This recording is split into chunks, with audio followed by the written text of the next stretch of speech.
අනේ සෝරි යකේ මම දැක්කේ නෑ. සොරි කිව්වම ඔක්කොම හරිද මෙතන? උඩ බලන් කොහෙ යනවද මන් දන්නේ නෑ. ඔයත් ඉක්මනින් කේන්ති ගන්න කෙනෙක්ද? එහෙනම් මේ කතාව අහන්න.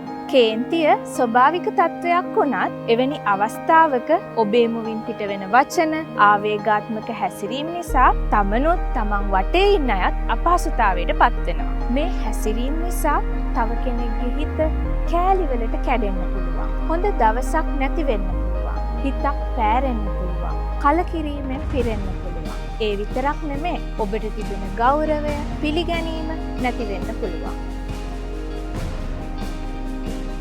බලන්න අර ළමයාගේ මුහුණත් එක්කවල. ඒ ළමයාගේ දවසත් ඉවරයි, ඔයාගේ දවසත් ඉවරයි, අපේ දවසත් ඉවරයි. මට ටිකක් කේන්ති ගියා. මට එහෙම නොකිය ඉන්න තිබුණේ. ඔයත් කේන්ති ගන්න කෙනෙක් නම් මේ ටිප්ස් ටික ඔයාට.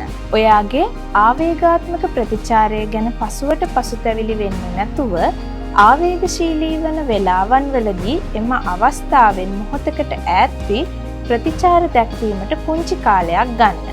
සංසුන් වීම සඳහා ගැඹුරු ශ්වසන අභ්‍යාසයන් වල නිරත වෙන්න. ගෞරවාන්විතව ප්‍රතිචාර දැක්විය හැකි ක්‍රමයක් අනුගමනය කරන්න පුරුදු වෙන්න. ඔබට විශ්වාසවන්ත පුද්ගලයෙකු සමග ඔබේ හැඟීම් පිළිබඳ විවෘතව කතා කරන්න. කේන්ති ආවම ඔයා දක්වන ප්‍රතිචාරය ගැන සැලකිලිමත් වෙන්න. හිතක් දිනිනවට වඩා හිතක් හදන එක හරි ලස්සනයි.